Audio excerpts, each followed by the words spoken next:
Broadcasting from Watts Creative Studios in Bedford, Virginia, you're listening to Life, Liberty, Happiness with your host, Brian Schley.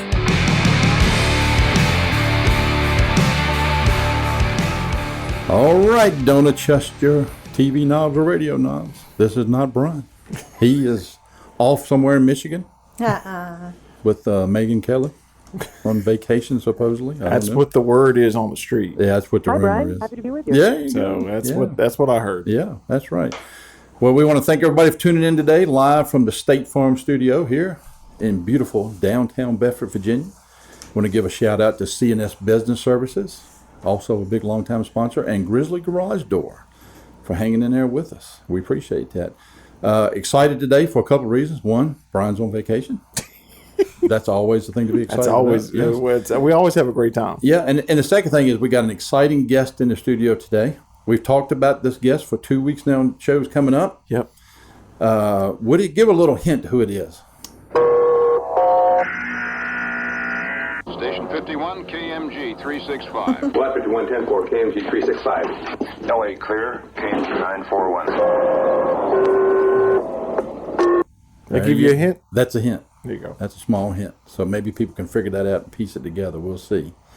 If you're also a follower on Facebook, share the show, and or comment.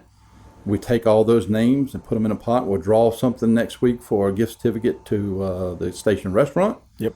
And that is brought to you by Grizzly Garage Door. Tammy, tell us about Grizzly Garage Doors. Ooh, where can you go to find a reliable garage door? Central Virginia area looks to Grizzly Garage Door LLC. Jed is a veteran of the military and provides exceptional service for both residential and commercial.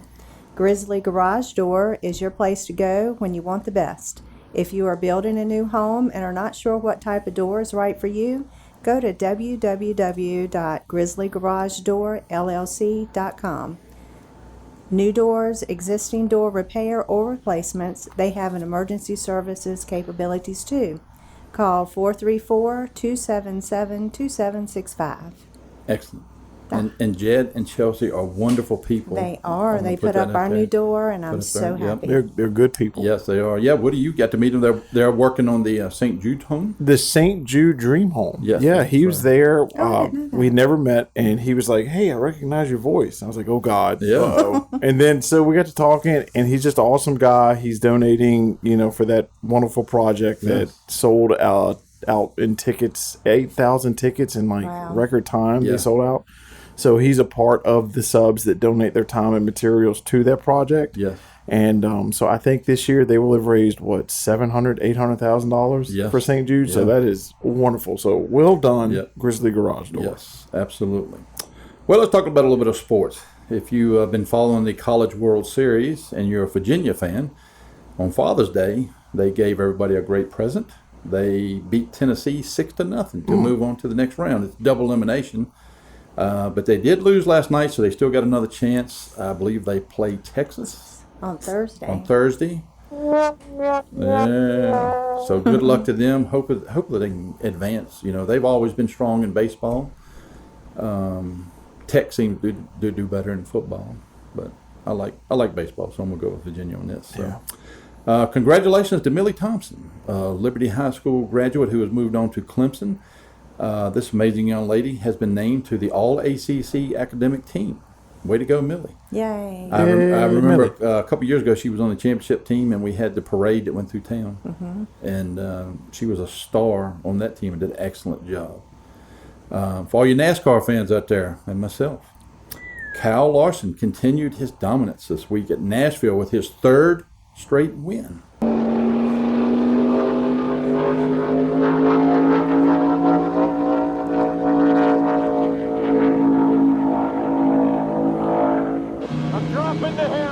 No, you're not. Yeah.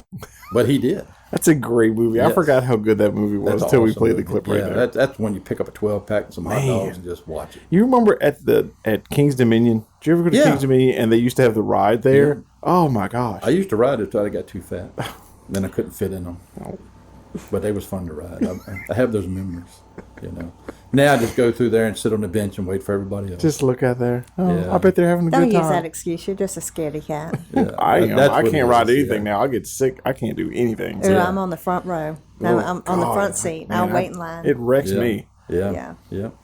All right. Well, our sports is brought to you today by CNS Business Services. Most small businesses spend a majority of the time making sure they are getting the work done on a time with quality and keeping their customers happy. The last thing that they want to do is spend hours working on payroll, figuring out what invoices need to be paid and what hasn't been paid so far. Well, I'm here to tell you, CNS Business Services can help you with that. Just call Susan or Charlene and meet up with them. They will lay out a plan that's affordable and help you maximize your profits. Brian wasted a lot of money here at his business. A ton of money. A ton of money. He wastes so much Yep. money. It And blows finally, my he mind. made that switch to them, and now he's been kicking himself in the ass ever since, waiting so long. There you go. So give Charlene or Susan a call, 586-1120, or go to the website, csbusinessservices.com. Tell them you heard about it on the show, and while Brian was off, you'll get a discount this week while he's off. And enjoy your free time and stress-free living. So don't wait. Give them a call, 586-1120, csbusinessservices.com. Mm-hmm. Yes. And Good people. Yeah, they are good. I went to school with Susan. Yeah. Real good girl. If they help Brian out, Yeah, no kidding. bless their hearts. Yeah. So they're wonderful then. Yeah. They probably saved him enough money where he was able to take those savings and go to Michigan this week. That's what I'm thinking. I don't know.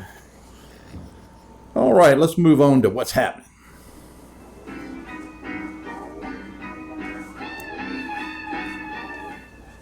Well, in national news, a judge dismisses most claims against Trump administration on clearing of Lafayette Square. U.S. District Judge Dabney Friedrich said Monday that the claims in the suit, which alleged that Trump and Attorney General William Barr had conspired to violate the rights of the protesters last June. He found that was speculative and premature, and the court could not conclude on those actions, and that the law enforcement officers were justified. What's the difference between a wet raccoon and Donald J. Trump's hair? A wet raccoon doesn't have $7 billion fucking dollars in the bank. I wasn't quick on the beat. I'm sorry. You didn't have your. I did. Here you go. Look. There you go. There we go. A for effort. Well, It is true. it is, yeah, and I'm with the judge on that because they went out there to go over there. Every U.S. president since that place has been there has went over there to pray. So it ain't like they sat in the office and said, "Let's go over and run these people out and pepper spray them and kick them out." These protesters were there to cause problems and wouldn't get the hell out the way, so they got what they got. That's right. opinion. Yeah. In local news, in Lynchburg, here's another hint right here. We got all these Easter egg hints on the show right here to our guest. In Lynchburg, there has been more than 20 curbside garbage fires Gosh. that have been set in the last 9 days. Oh, right? wow. What in the world? But I see today that they put out a picture of the suspect vehicle, so they got some leads. That's good. Yep. Yeah. Not, they're going to have to start putting out burn barrels. Yeah, yeah. Yeah, we know a couple people, don't we? Well, I mean, they are, being a Lynchburg resident, they Yeah. are kind of slow on the brush and stuff sometimes. So. Well, and with that, I saw that in the news where Lynchburg has started adding Saturday and Sunday collections to get the stuff up off the street they do work hard, though. to They help really out do. with this stuff. Yeah. Yeah. So we'll see what happens. Yeah. Hopefully, I catch a person and put it to them. Yeah. That's right. Or Yep. persons. Persons, Yep. yes. Yeah. Also, a little local news. I want to let everybody know. Not to toot my horn, but I want to help out with an organization that I help out with, the Carter Craft Foundation. Last Friday, my second book came out that was published. Yay. It's You on can toot your own horn. That's something. Yeah. Do it. So if you go to Amazon, I have my own author page. You can go look on there and get that book, and a portion of those proceeds go to the Carter Craft Foundation. There you go. Yay. That's very good. Yeah. Got it. I found Yeah, it. there you go. And it's a continuation of the first book. The first book was The Day Boots Became a Cow. This one is Boots is on the Loose. It's a great book. It's a great And it's book. a true story. True You story. broke out, you wrote a book. Yeah. Everybody that gets it, they love it. Their children, they love it. So it's Yes. worth a read. And you're helping a good cause. That's the right. thing. That's right. Funny story of the day. I thought I'd go on the internet and find a couple reviews for some churches. Now, I wouldn't. oh, God, here I we wouldn't go. have the guts to do this because I get, I believe in God and fear God, Yeah. so I wouldn't do this. But so here's one off of Yelp. Honestly, one of the worst masses I've ever been into. Boring, uninspiring, sloppy, and irrelevant. Gosh. Yikes. And that was at the Our Lady of Good Counsel Oh, Church my in gosh. She Manhattan. didn't hold back on the church service. No. The worship leader looked like he just got done mowing my yard. That's not nice. I mean, that's a very specific complaint, though. Yes. That's like, she knew what she wanted to say. The bells were loud and annoying. And the old ladies in this church gossip a lot. And I would know that because my family goes there and they gossip as well. Well, I mean, And that was from LT, St. Barbara's RC Church in Brooklyn. Gosh, that's funny. Crazy, man. Man, that should be a new thing. That could be a podcast where you read reviews of churches. Yeah. Yes, we can do that. Yeah, we can do that. Yeah, we can do that. All right. That is brought to you by State Farm. Woody, where's a good place to get some insurance? Well, it's hard to find a good neighbor, DW. It is. And some people have Brian as a neighbor, and I feel sorry for him. Yes. But trust me, be like a good neighbor. State Farm is there. Your local agent, David Honaker, is always there for you, unlike Patrick Mahomes and Aaron Rodgers. Brian does get a Diva discount. Why don't you call David at 540-586-8194 or visit his website at davidhonaker.com and ask him about the Diva discount, the Brian Schley Diva discount, and he'll know what you're asking for, and he'll know what makes a Diva discount. What makes a Diva discount is a personalized coverage for everything. And Brian, of course, he'll have coverage for his RV, his house, his cars, everything he goes to Michigan in. Yes. and even his car loan. He gets that kind of treatment. So David is located on 460 beside Walmart, where the old Gateway Homes used to be. Stop by and see David and tell him you want the Diva discount. Like a good neighbor, David Honaker is there. Absolutely. And again, another great person. Great sponsor. Wonderful sponsor. We appreciate you, David. Yeah, I also have insurance with Yep. David. Have everything through him. Yep, we got... Love Nina. Yep, Nina. Most time I get a call from Nina, it's like, hey, hon, you forgot to pay your payment. Okay, thank you. Here you She go. calls me to say happy birthday. Yeah. and stuff. Aw. Yeah. See, that's what I'm talking about. Yeah. Yeah. That's good people. Yep, they are good people. Go see them. Well, without further ado, we're going to welcome our special guest. Today we have, Abby Johnston, Deputy Fire Chief, Bedford County Fire and Rescue. Abby, thank you for coming on the show. Thanks for having me on. Appreciate it. Was you excited, nervous? No, Heard a lot of good things, bad things? I don't really get nervous anymore. Yeah, that's a good thing. Nope, I've heard great things about your show. I'm glad to be here. Awesome. Oh gosh, we need So, we need proof of that. Let's. Well, I think it was that $10 I gave Leo. That's what it was. Yeah, that talked us up. I appreciate that. So, tell us a little bit how you got started in firefighting, EMS, and how you ended up in Bedford. Sure. Back in the late 90s, I started working for a local property management company and learning how to do collections, and made a pretty good living doing it, but wasn't particularly fulfilling. And I came from a family who is primarily law enforcement. So I've been surrounded by service-minded people most of my life. And really what changed things for me was September 11th. After September 11th, I really started to evaluate what my purpose was, my calling, my greater calling. And we're coming up on the 20th anniversary of that. Yes, we are. Yeah. And so I joined my local volunteer rescue squad and fire department. At that time, I was living in the Boonesboro end of Bedford County, and started as a volunteer and actually completed my firefighter training here in the town of Bedford. Yeah. With the awesome crew. That's Was still Russell around. teaching then? Absolutely. Awesome.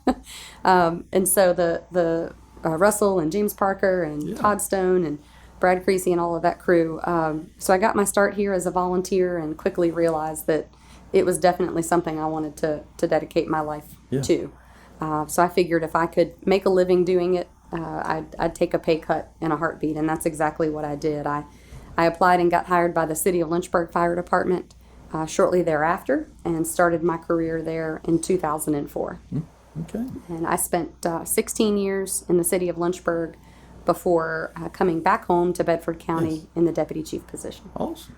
What station did you work at in Lynchburg? Originally, when I first got hired, I was stationed off of Rivermont Avenue, off of Bedford Avenue at Station 4. Yep. I spent a short time there, and then the bulk of my career I spent at the Miller Park Station on Ford Avenue. Yeah. Big, beautiful station right in the center of town. I spent 9 years there. Yeah. And then when I left, I was a captain at Station 2 on Gray Street. Okay. Did you ever hear the story of the Miller Park Station when it got hit by lightning and caught on fire? I sure did. Yes. I sure did. The guys were headed back to the station Yes. and saw smoke. Yeah. Oh, wow. I remember that day. Yeah, 'cause I'm born and raised in Lynchburg. Okay. And I used to work for the city of Lynchburg before I came to Bedford. Okay. And I can't remember, it was over that way or something. It was like, the fire station's on fire. And they're out on a call. Wow. Yeah, that was all. Another Miller Park story, Gordon Musgrove, who was a state trooper, and now he's retired but owns Indian Rock Tactical, and works at the Sheriff's Department part-time. He was a firefighter at Miller Park Yeah. before he switched careers. A lot of folks grow their wings at Yep. that station. It's a busy station, and it kind of makes or breaks you. There was another guy I worked at, I knew, Danny something. I played softball with him. I can't think of Danny's last name, but he was at Miller Park for years before he retired. But it's crazy, and we appreciate everything you do, Well, thank and you. all those people, stuff like that. So EMS and fire over the years has slowly changed where more on the EMS side used to be a lot largely volunteer, and that is migrating towards paid. It really is. And there's a need for that. Can you explain to the listeners here, like the importance of having the paid staff versus volunteer? And we all appreciate the volunteer stuff, Oh, sure. but there's a big difference between the two, and that's why it's going that way. Yeah, the biggest thing is we've seen over the last 10 years a huge shift nationally, not just locally, but across the country. Less people are volunteering. Yep. And so our volunteer, particularly EMS organizations, have a hard time maintaining the necessary membership, particularly during the day when most people work. Yep. And so to meet the service demands in the county, career staff was introduced just under 20 years ago.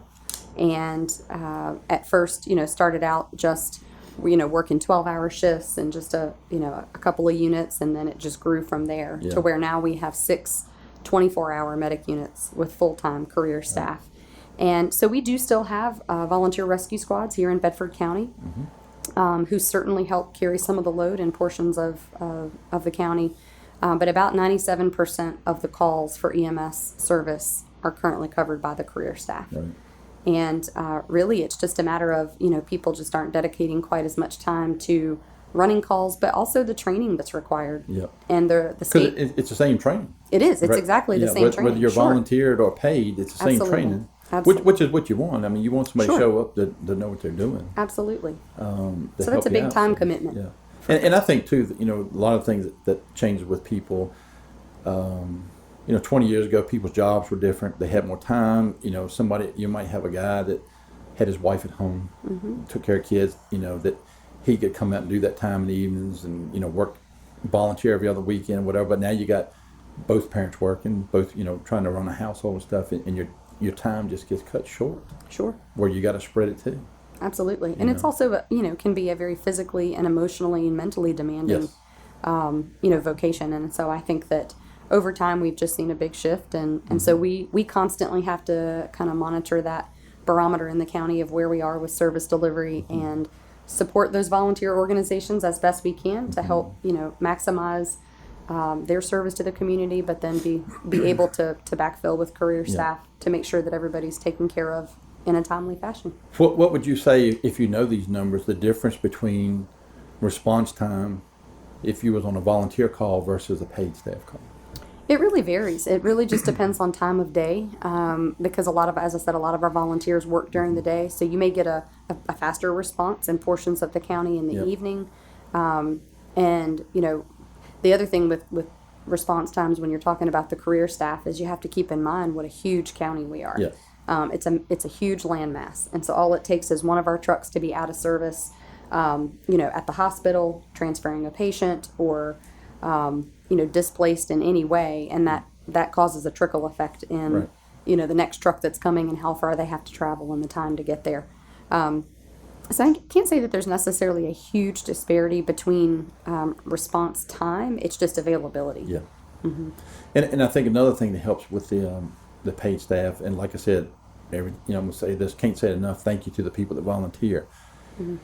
But with the volunteer organization, people were finding out too that the same people that were volunteering to have to run the calls also have to run the business side of that. Sure. You've got to pay the bills, you've got to have a treasurer, you got to fundraise, you got to buy equipment, scheduling and stuff. Where in a paid staff, you have people to do that and take care of that. So the people that are paid to go out and run these calls can dedicate to do the calls, and then you got administrative staff and support staff to help take care of those stuff. On the flip side of that is other people are trying to keep everything running. Sure. That'll drag you down too. That can be frustrating.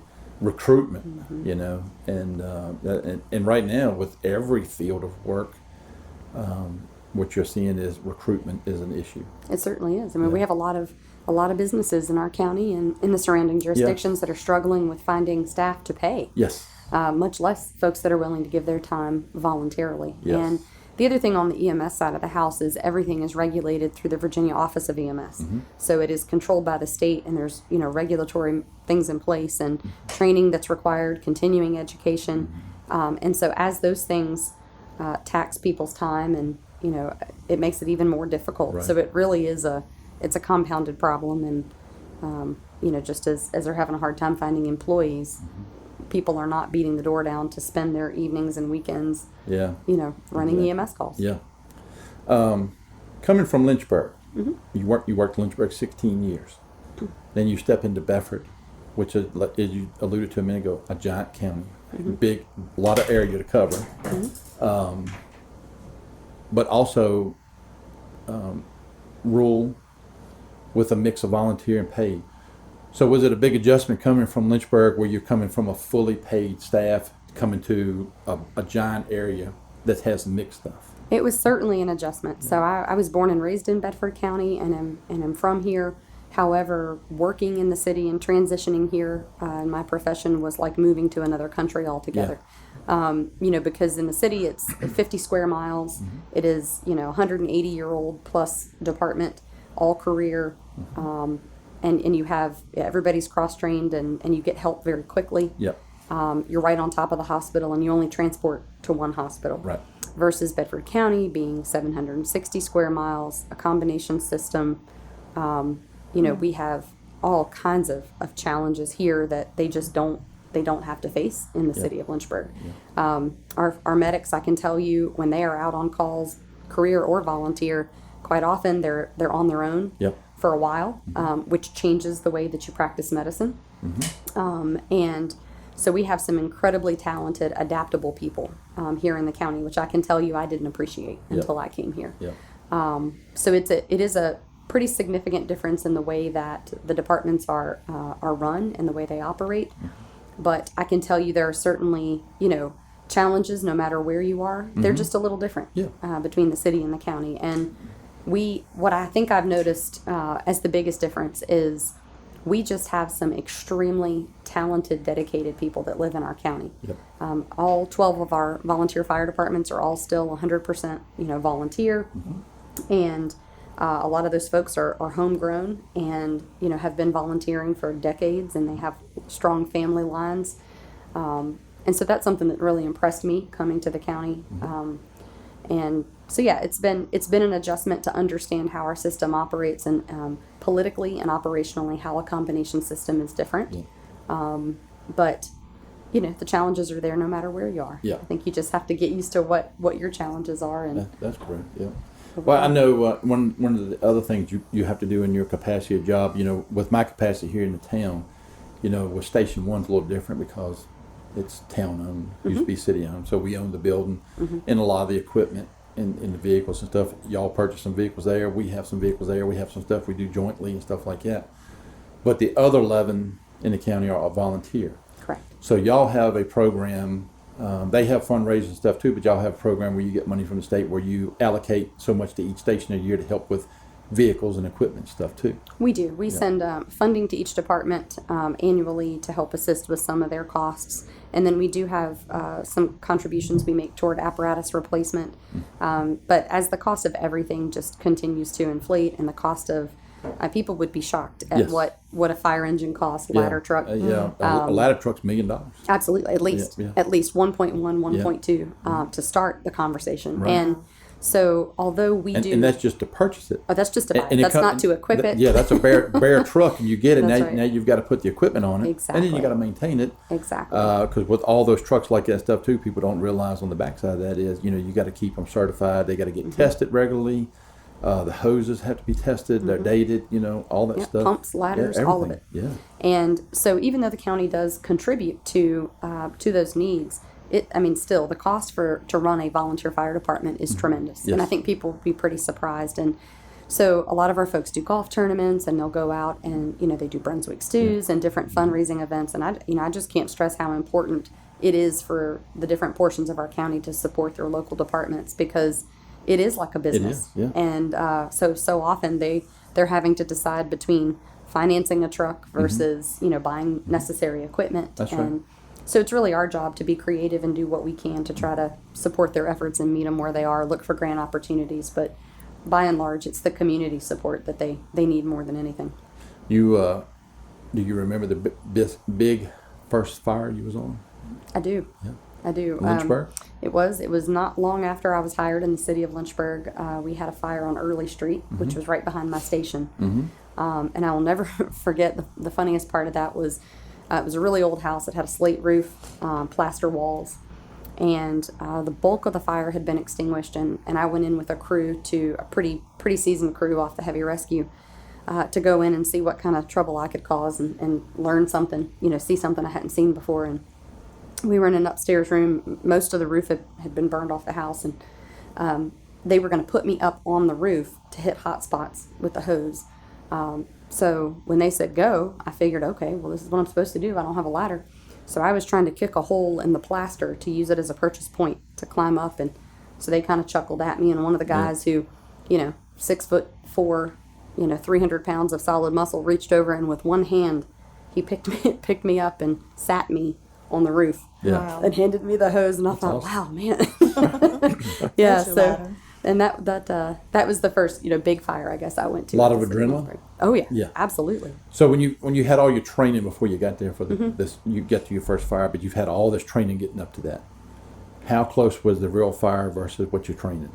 Nothing compares Yes. to the real thing. I think that we've done a much better job over the last couple of decades at trying to cater our training to make it more realistic. Yeah. But I think we have a long ways to go. But nothing compares to, in a controlled training scenario in a burn building that has a predictable layout.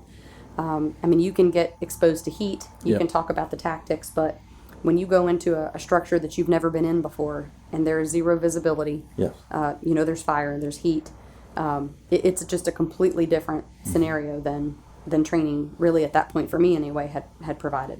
And then you come to Bedford, and we have one of the biggest fires we've had in 50 years. Yeah, the Bedford Middle School. The middle school. Yeah.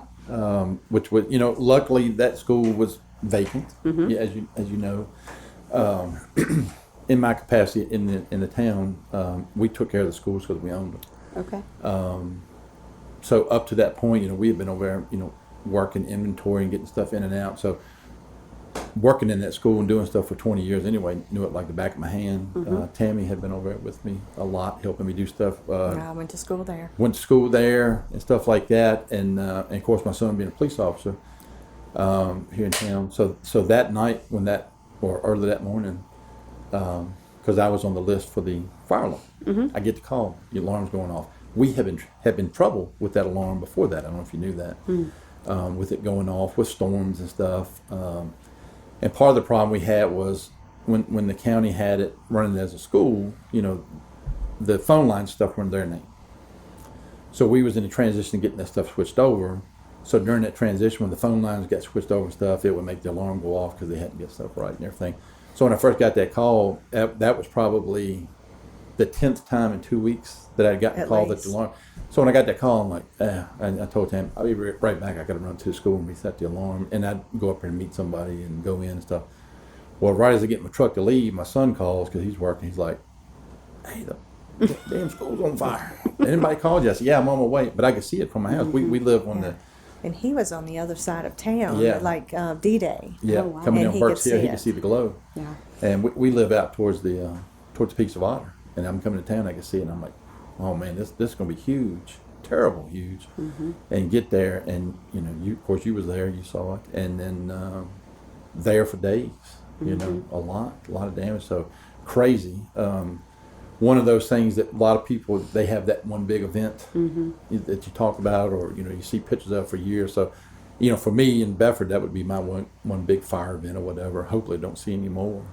But everybody did a great job, seeing all the people coming there.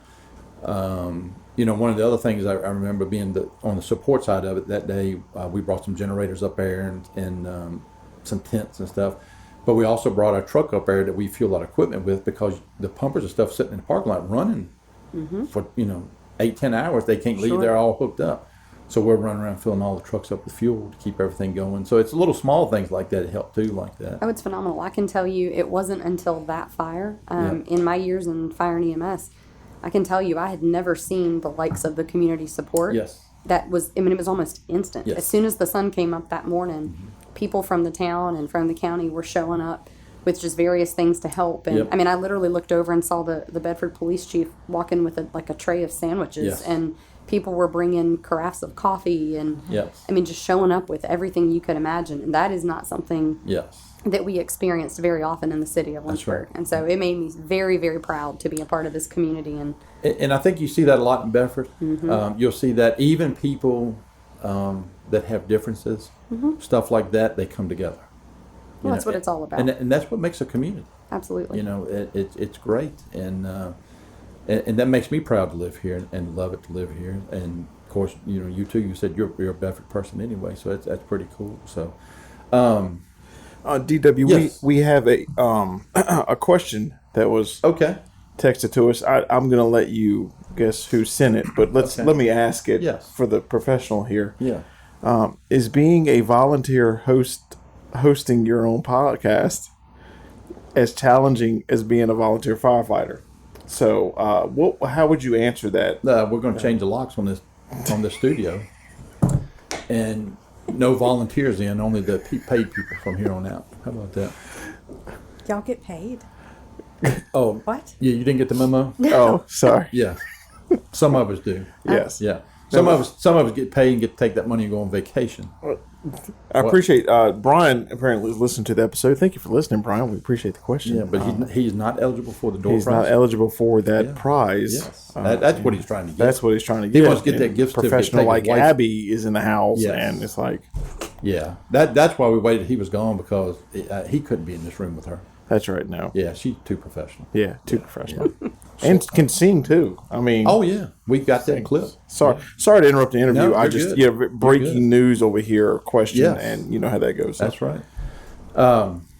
Abby, what are some goals for coming up? Bedford Fire, and where do you see things in 5 years? Is it a lot of difference, or just keeping on path? I think we're going to see, just based upon our call data and the needs from the community as we see populations grow. Yep. It used to be I grew up in Forest, and you guys know in the last 15 years what's happened there with our population, and now it's migrating right Yes. through the county. Yeah. So I think as we see the need for services increase, we're going to have to really be thoughtful and mindful of how we can continue to provide the level of service that we're committed to. Yeah. So I think that you're going to see a lot of efforts to support the volunteer fire departments that currently provide that service in the county, to support them in every way that we can. Yeah. To achieve that mission on the fire side. I do think that probably in the next 5 to 8 years, we will probably see fire departments that will ask for career staff assistance, perhaps during daytime hours, when they have less members available. I think that's a very realistic reality Yeah. in certain parts of the county. On the EMS side, I can tell you that, as I mentioned before, about 97% of our call volume is run by the career staff, and we can demonstrate all day, every day that currently we are an 8-truck system Yeah. running with 6. Yeah. So I think that we are definitely moving in the direction over the next 5 years of having to add 24-hour career trucks.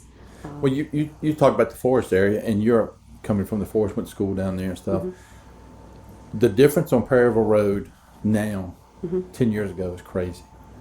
Definitely. Used to be when you went past the school, farmlands, house, farmlands, golf course, and now you go past the school, and that development is there. And I don't know the name of that development, but that townhomes and stuff right there. I mean, that's crazy. It really right is. There. Crazy. Right Is that there. Farmington? Is that what it is, is that what Farmington? I'm thinking about? Or am I Might thinking be. about another one? Yeah. I'm still jealous they got a Tractor Supply put in right there. That's right there. that Nice place has building, yeah. blown up. No, like I don't mean that in a bad way. I mean, But Forrest, so just a development like that coming in probably increases your call volume for EMS calls and stuff like that. Stuff going on. But another thing you see when I see places like that is this challenge that people don't realize on your side of it too, that you got to think about is getting your equipment in places like that. Oh, absolutely. When I look at that tight parking, all the cars there, because it used to be a average house had 2 cars, maybe. Now our average house has 5 cars. The other thing we see, particularly in the forest area, that I think a lot of times isn't considered is the height of buildings. Yes. And what the implications are on the fire suppression side. Yes. And not only that we have to be able to get the apparatus in there, but in the case of our ladder trucks and towers, we have to be able to set them and use them as they're meant to be used to access Right. the roof, to access balconies, apartments, etc. And so we do run into some tight spots, particularly Yeah. in the more densely populated portion of the county. Yeah, and another thing that I know that when we was a city, we had water and sewer, which after a town that went to the water authority. But when we was a city, we had a person who regularly went around hydrant testing, Right.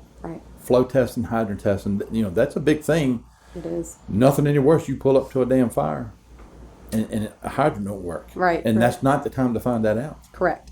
You ever had that happen? Yes, I Oh. have. And we actually developed a nice partnership with the BRWA and our Genius folks that work in GIS Yeah. for the county. What they can do blows my mind because that's Yeah. just not how my mind is wired.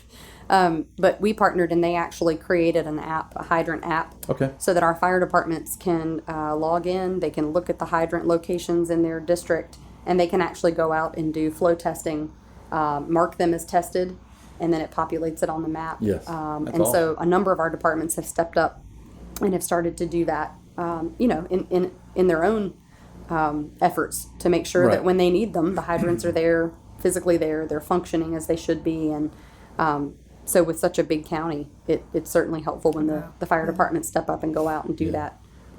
When you run EMS calls from your paid staff on the county side of it, and just trying to put the financial part together, does the county get reimbursed from people's insurance if you got to transport somebody to the hospital and stuff like that? Are y'all able to recoup some costs from We insurance? are. And what we do, what's called soft billing, and Okay. soft EMS billing means that when we transport a person, they're billed just like you would be for your hospital stay, based upon what interventions we do, the mileage traveled, those kinds of things. Yep. And so the insurance is billed, and whatever insurance covers is what we collect, but we do not, we don't pursue any additional Yeah. charges against the patient.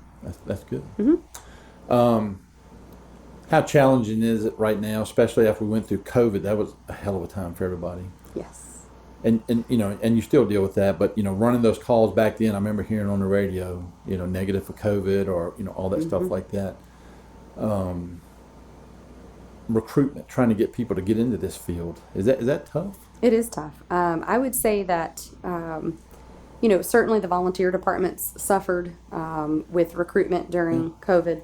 But I think that also on the career staff side, what we're seeing just nationally is that, and I hate to phrase it this way, but people just do not want to work. Yes. They don't want to work. Yeah. And if they do want to work, they certainly don't seem to be quite as interested in doing the kind of work Right. that our folks do. They don't want to run into a Yeah, they work. burning Well, they building. work 24-hour shifts. It's hard work. Yeah. They work long hours. They have a lot of challenges, a lot of rewards, but Yes. it's still very challenging. Yes.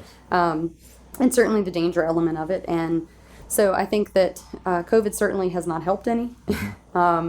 But I think that just we're seeing, regionally, a lot of folks are having difficulty recruiting. I mean, I just 2 weeks ago went to a local drugstore when they opened at 8:00, and they told me they couldn't open the storefront because they didn't have employees coming to work that day. And this is a major drugstore Yes. chain. Yeah. So yeah, I think we're all affected by it. Yeah, Tammy and I just went on vacation to Myrtle Beach 2 weeks ago. you would think somewhere like Myrtle Beach, but everywhere down there had a sign up, Wow. help on it.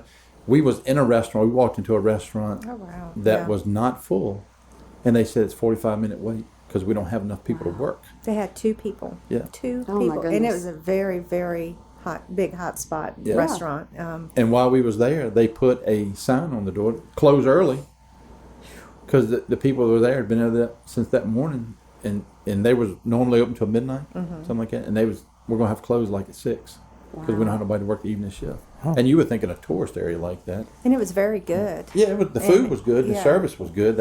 It was slow, not because of them. I mean, they only had 2 people waitressing in a place where it should have Wow. been 10. Wow. You know, but you're seeing that all over right now. I think it's just really important that people remember to, in a time like this, support your local Absolutely. businesses. We try really hard not to, my husband and I try not to go to chain restaurants if we Yeah. can help it, try to support the local Yeah, guys and gals right and there with you. dig in deeper for your volunteer departments that rely on it. I do that too, and I try to tip people when I appreciate them and give them tips and stuff because that's what they rely on, stuff like that.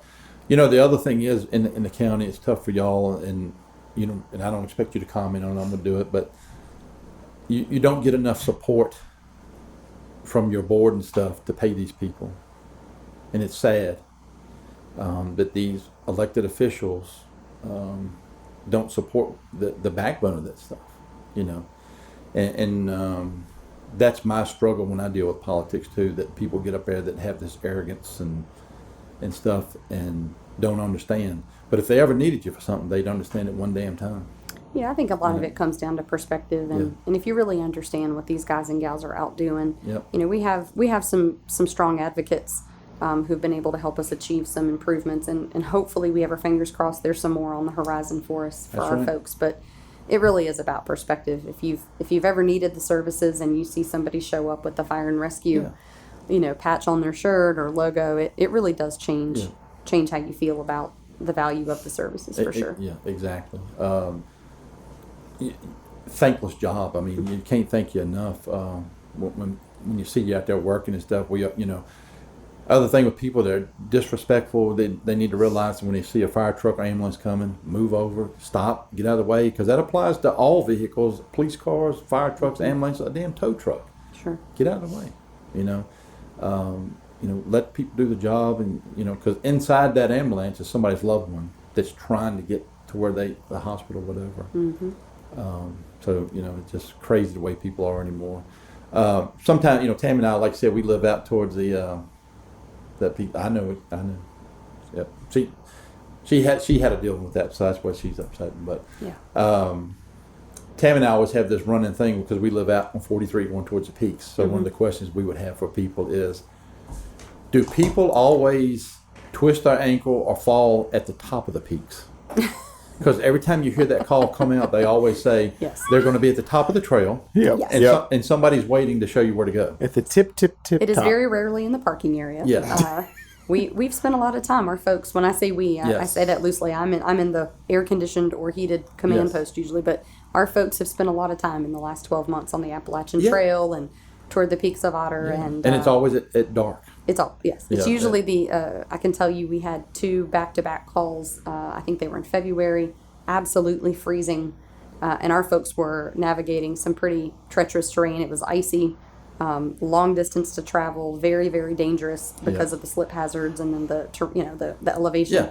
So no, they're never in the parking lot. Yeah, never. It's Never on level ground. Every time street lights. Every time you hear that call go out and we're out in the yard or something, you see them go by and they'll go, hiker on the trail. They're going to be at the top. There'll be a person with a cell phone at the bottom waiting to show you where to go. But you know what's awesome about our people is literally they go into it understanding that it's probably not going to be what they expect, and they find a way around it every Yes. single time. Yes. They Yeah. find a way to overcome it no matter what the injury is or the location or the hazard. They find a way around it, and that's what makes them spectacular. And that's another thing too. When if you've ever been, the middle school would be a good example, that you would see different trucks, different agencies pull up. Now, so this guy pulls up. He's working at maybe Stewartsville. I'm just putting it out there. These guys drive up on a truck. They really don't know the ones that might be here from Station 1 or whatever. I'm sure they probably do, but they're all in gear and stuff like that. How quickly they roll up, not knowing each other, but they know how to work together. Yeah. Absolutely. They know how to put that together so quick, getting hoses out, cutting the pumper on, go here, go there. You know, you got a command post set up. So if you ever get to see that in action, and you know it's not something you want to see, Yeah. but to see that in action is awesome. Oh, absolutely. And I think that comes back to show, you know, one, where your training comes in. Yeah. That now your training has worked because everybody knew what to do. But also I think, you know, people just like that have that knack for that stuff know how to work together. They know how to piece that together and be there for each other. You know, and you know, they might be somebody they wouldn't have coffee with afterwards. But Well, just they're- like you said about folks in That's you know right. in the town, Yeah. even if you have differences or Yeah. maybe they know each other, don't like each other, whatever. Yeah. You know, we speak the same language, and Yeah. ultimately we have the same goals, and we're for one another. That's right. And I think it's pretty phenomenal to see our folks operate together seamlessly. And I think another thing that has helped over the years with fire and EMS and police is the radio system has changed. You can remember when you first started, the radios y'all had, the big handhelds that was about the damn size of this thing, microphone right here, with the antenna that would hit the roof and still be scratchy. To now, you know, we've got a thing on our phone we're working you can do now. Just use it on the phone. Well, technology has changed a lot. It's crazy. About our capability. Yeah. Now I think it's too expensive. Yeah. You know, working with my budget and stuff like that, when you get a radio and they go, well, this ain't gonna work on the next update. So that $3,000 radio you bought a couple years ago, well, no It's longer work. obsolete next week. Yeah. So that's a little challenging and stuff Yeah. like that. So So I have a question, Abby, if you Yeah. don't mind. What are all right? So I've always been curious. What are like holidays like? You know, because like okay, so I know for like us, whenever you get families together, it just usually stuff happens, right? Like 4th of July, Thanksgiving, somebody's blowing up a turkey. Like what is like your typical holiday? Like I mean, do you get to sit around and enjoy Thanksgiving, Christmas, or you always have that radio like ready to go? I can tell you that it's different for me now than Okay. it was just a few years ago. Now it's, you know, I work kind of the schmuck schedule, right? Like I'm, for the most part, Monday through Friday, and I get holidays with my family. So sometimes it even makes me feel a little bit guilty. Yeah. But so, yes, we're monitoring, we're paying attention to what's going on in the system. But I can tell you for the ladies and gentlemen that are staffing the stations, Yeah. career or volunteer, holidays it's tough, you know, to be away from your family. But it's necessary, and they knew that going into it. Yep, But I can yep. tell you some of the most fun shifts I ever worked were Christmas or Yeah. Thanksgiving. We can make anything fun. yeah. And lesser known secret about the fire service, some of the best cooks in the world Yeah. work in fire stations. And if you look at any of us, you can usually figure out that we eat well. Yeah. So that's probably one of the biggest things. We find a way to make it family. We have families come to the station. You know, we've had kids open Christmas presents in the middle of the fire station floor, and we find a way to make it work. So nowadays, mine look a little different Yeah, than yeah. they did.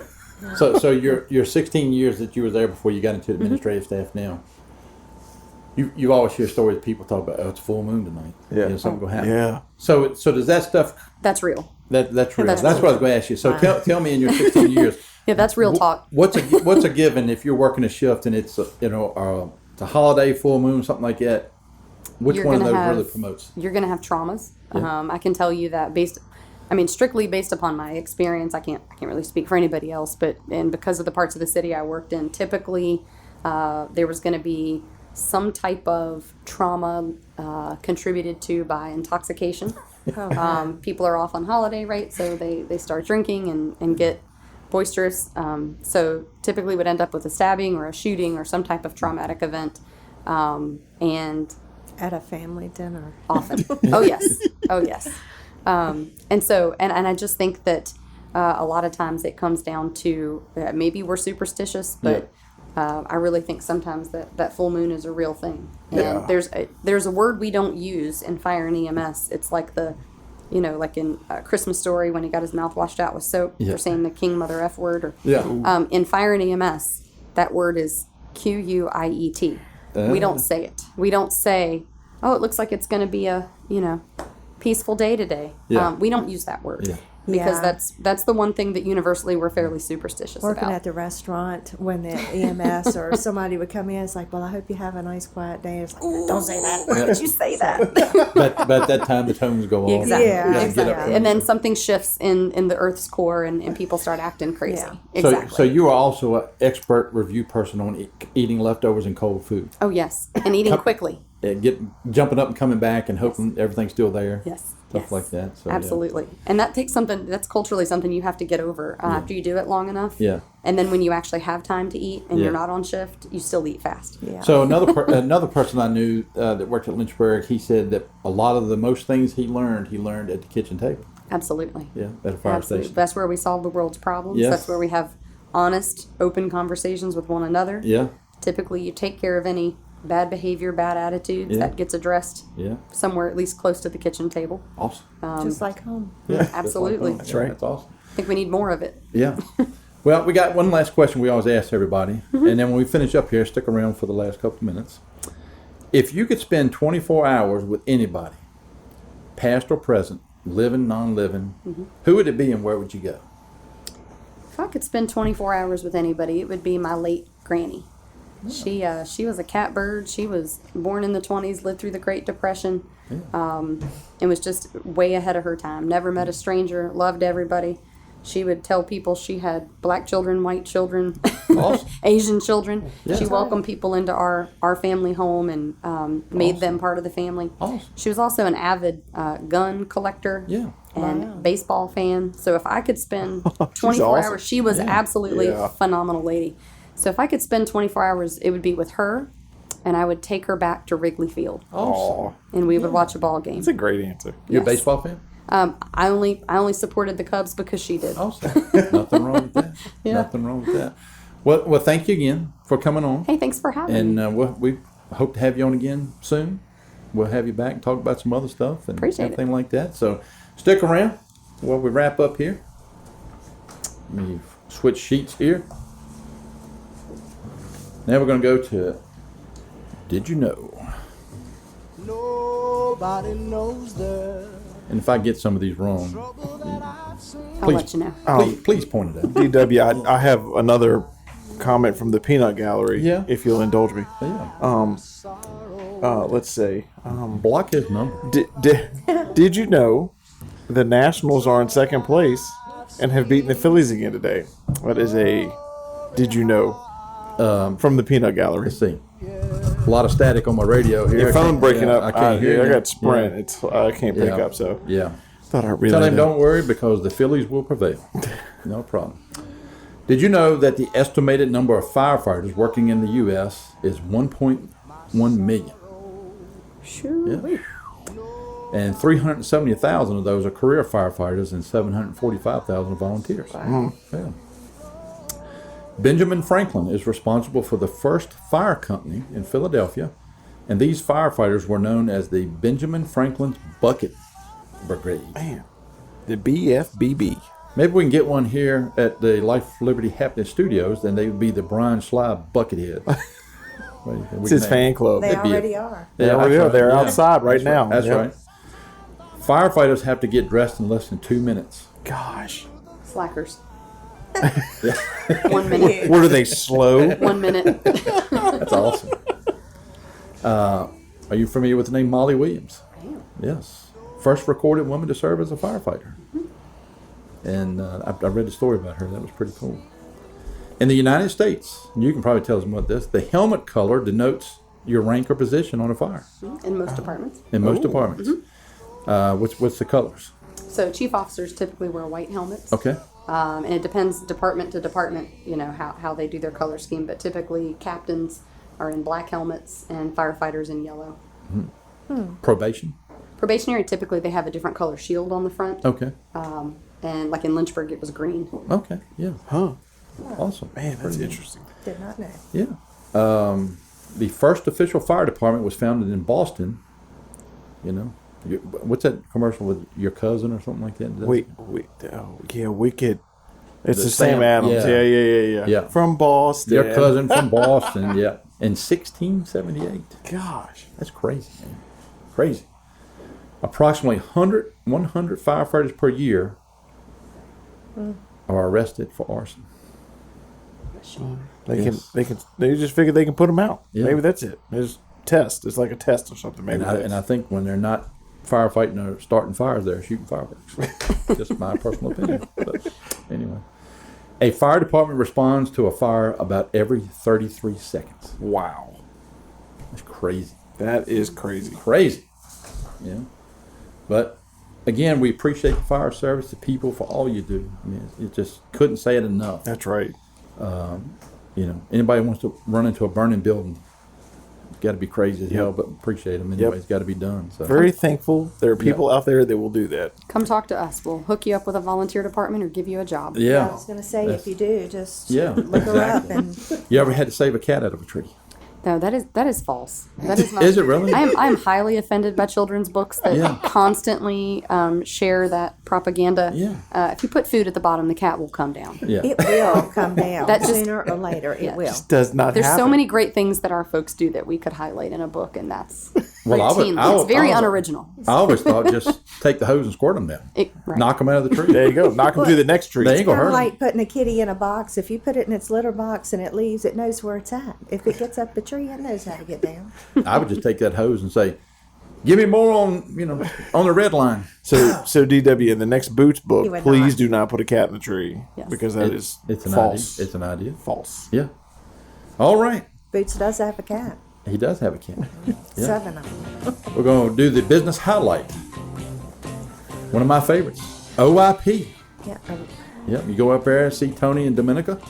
original Italian Original pizza. Italian pizza. For those who don't know. Located at 1128 East Lynchburg Salem Turnpike, 586-2883. I Wonderful usually get the people, wonderful calzone. food. I'm a calzone person. Tammy, you get the salad. Yeah, well, salad, the hoagies, Everything's good. the wraps, the Yeah. pizza. You ever eat there? I'm a meatball sub kind of girl. Oh, Oh, they got that. There and I you love go. their meatballs. Yeah, it's I awesome. don't mind telling people I'm usually in on Monday, so if you want to come in and have lunch with me, come Yeah. on in on Monday. Ravioli. It's all good. All good. All right. Well, thank everybody for a good show this week. And listen in next week and call in and wish Brian something. I don't know. Something. Just, yeah. There you go. Thank you.